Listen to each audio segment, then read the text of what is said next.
spies hide out in every corner. She can't touch them, no. 'Cause they're all spies. Materia reservada 2.0. Junto a nosotros, él es Vicente Fernández. Muy buenas noches, Vicente. Muy buenas noches. Vicente Fernández es el director del grupo SAI, Security Analysis Intelligence, que es una agencia de detectives, una agencia de seguridad, criminólogo, eres también. Y yo no sé si en las agencias como la tuya siempre pensamos en los detectives y siempre pensamos en la investigación hacia las personas, ¿no? Hacia determinados asuntos, pero que siempre tienen que ver con el individuo. Y quizá nos olvidamos, y el caso de Renault aquí nos ha servido para volver a traerlo al programa, pero que el espionaje entre empresas, o la vigilancia, o el control, o supongo que más, sobre todo, la protección de que no se metan otros en nuestra empresa, es fundamental en vuestro trabajo, y muchísimos de quienes acuden a vosotros buscan eso, sobre todo protección, imagino, claro. Así es, correcto. No solamente son personas privadas, sino que son empresas. En España existe todavía el tópico del detective privado, de esa persona que va con una gabardina, ¿no? Y una lupa. El huele braguetas, que decían en la época de Franco, ¿no? Efectivamente, pero va mucho más allá. El detective privado tiene muchísimas competencias y entre otras está el espionaje industrial, efectivamente. ¿Cómo podemos definir el espionaje industrial, el espionaje empresarial? Bueno, el espionaje industrial podríamos hablar que es la parte más tenebrosa de la famosa frase "la información es poder". Es decir, viene a ser toda aquella información que se obtiene de manera ilícita con el fin de destruir una empresa o simplemente la persona que lo ejerce lucrarse por ese hecho.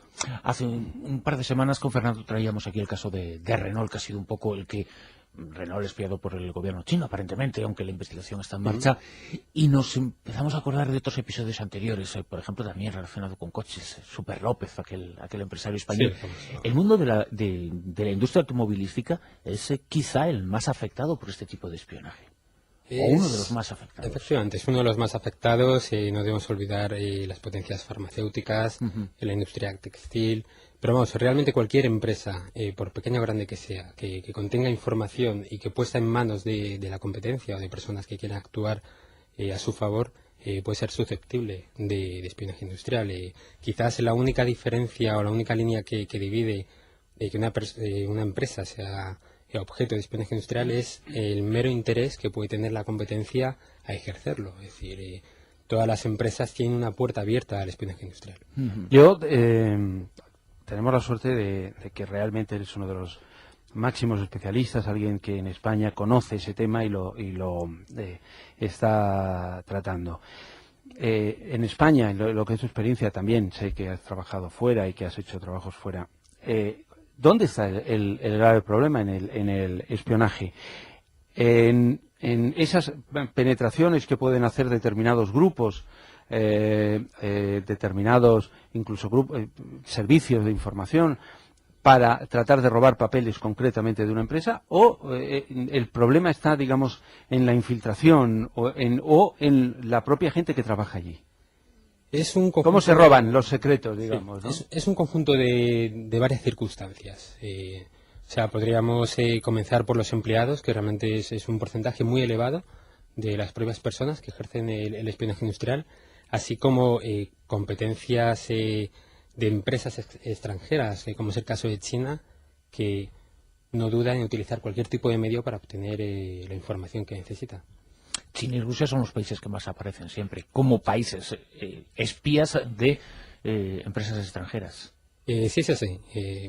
Sería importante para entender por qué a China, el gobierno chino siempre se le involucra y se le conexiona con el tema de espionaje industrial, y nos remontaríamos a lo que se llamaba Programa 863, llamado así porque tuvo su inicio el 3 de marzo de 1986, cuando por aquel entonces el presidente de China recibió una carta de 4 científicos, una reputación muy buena en China, donde le alertaban de que si China no comenzaba una carrera industrial tecnológica en ese preciso instante, se iba a quedar a la cola.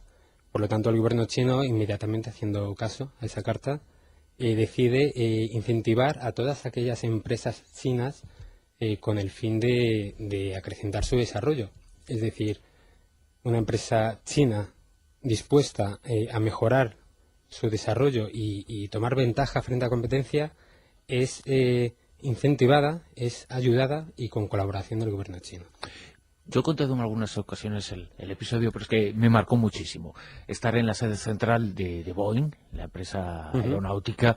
La fabricación de aviones en el mundo, de aviones comerciales, prácticamente se divide entre dos grandes empresas, que es Boeing por un lado y Airbus por otro. Boeing es Estados Unidos, Airbus es Europa, las dos grandes potencias económicas, por lo menos de nuestro mundo occidental, sin contar Japón o China, ¿no? Y entrar en la sede de Boeing ya, primero, es decir, al europeo le ponían una banderita, porque el europeo podía ser un posible espía de Airbus. Y claro, como uno, como periodista, aunque esté ahí e intente ejercitar su memoria para recordar lo que ve, cómo son las cosas, con un espíritu en absoluto de espionaje, pues, saqué hasta mi pequeñito cuaderno de notas que estaba en el bolsillo para apuntar alguna de las cosas que veían. Bueno, enseguida acudieron a mí los agentes de seguridad. Prohibido tomar notas, bueno, casi prohibido mirar. A veces piensas, bueno, ¿para qué estás aquí?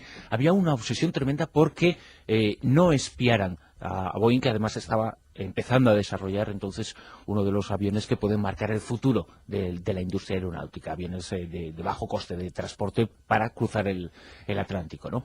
Entonces, la sensación de protección ante el europeo como un posible espía de Airbus era tremenda. ¿Cómo se protegen las empresas ante las posibles injerencias externas?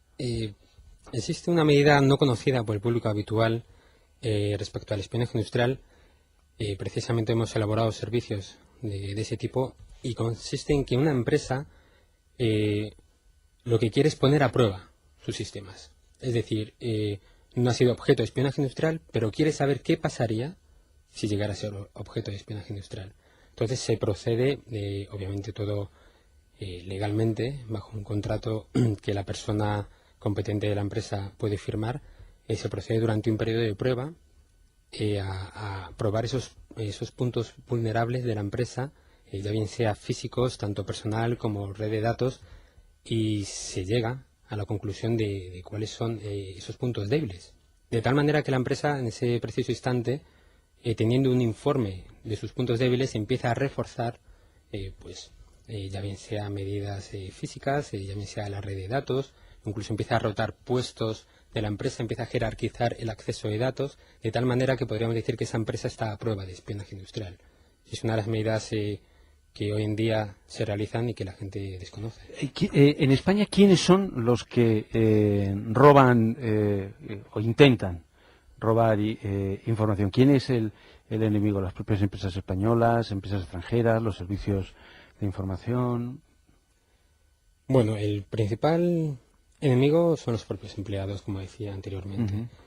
Pero por supuesto que tiene muchísima importancia la competencia extranjera, la competencia que está al otro lado de la calle y, como mencionabas, Fernando, bien desde mi punto de vista, la colaboración de los propios servicios secretos. Hablas de los propios empleados, fundamentalmente algunos directivos que un poquito son seducidos por la competencia para transmitir algunos datos. Antes hemos mencionado el caso de Super López. En cierto modo, lo que ha ocurrido en la Renault vendría a ser así. No es que haya aparecido un detective pagado por el gobierno chino y se haya colado en las instalaciones, sino que han buscado que alguien de dentro se convierta en un topo. Esa sería un poco la palabra y la expresión. Sí, pero bueno, hay un caso que refleja quizás atípico, que refleja la vulnerabilidad de una empresa, que fue el caso de Ferrari. En este caso en concreto, un mecánico que no estaba conforme, que tenía un sentimiento erróneo hacia la escudería, vende documentación a un ingeniero de McLaren.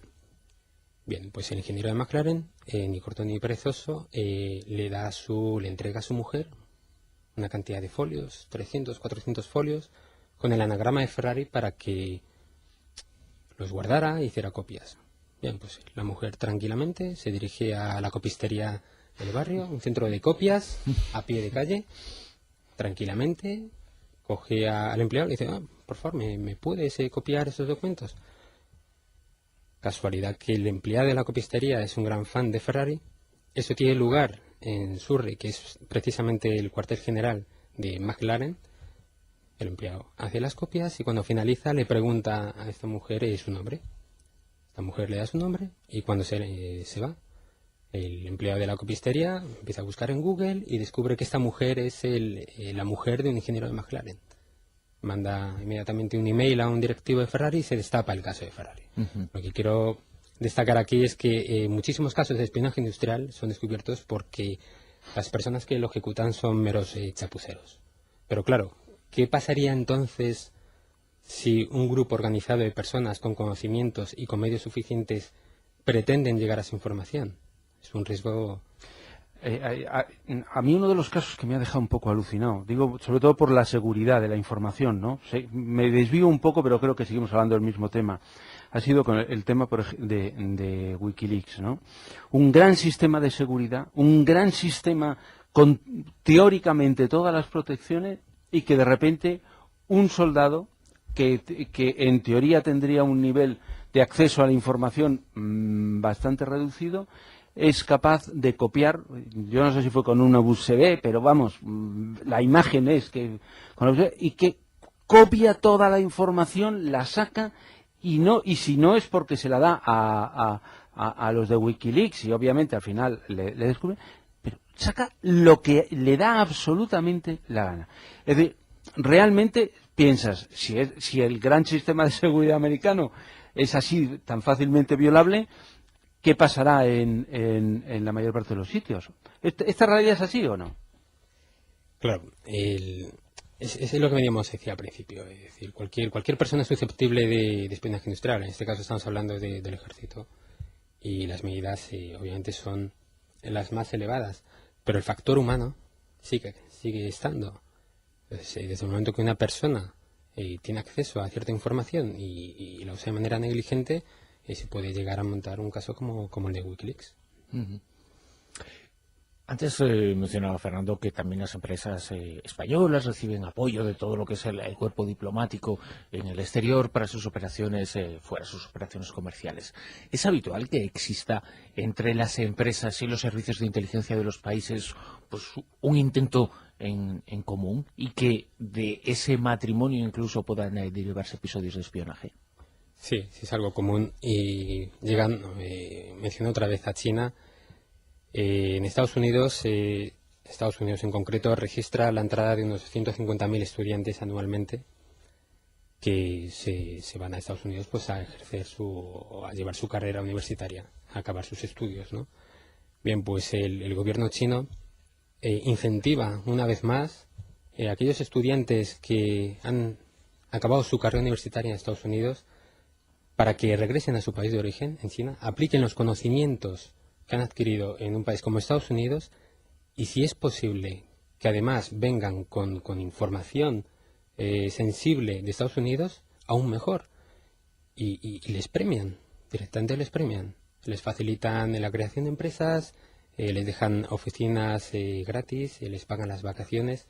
Entonces, claro, o sea, el nexo entre los servicios secretos de potencias y países emergentes con el espionaje industrial está 100% corroborado desde mi punto de vista. Existe una red, aquí la hemos mencionado mucho, que es la red Echelon, que es la red de satélites que los cinco países de habla inglesa, comandados por Estados Unidos y Gran Bretaña, utilizan. Es una red de espionaje. Se ha demostrado en algún caso, como creo que fue la venta de aviones hace años a Arabia Saudí, que se utilizó para que ganara Boeing al Airbus. Pero ¿tú crees que los servicios secretos americanos utilizan este tipo de aparatos, de mecanismos que en teoría están para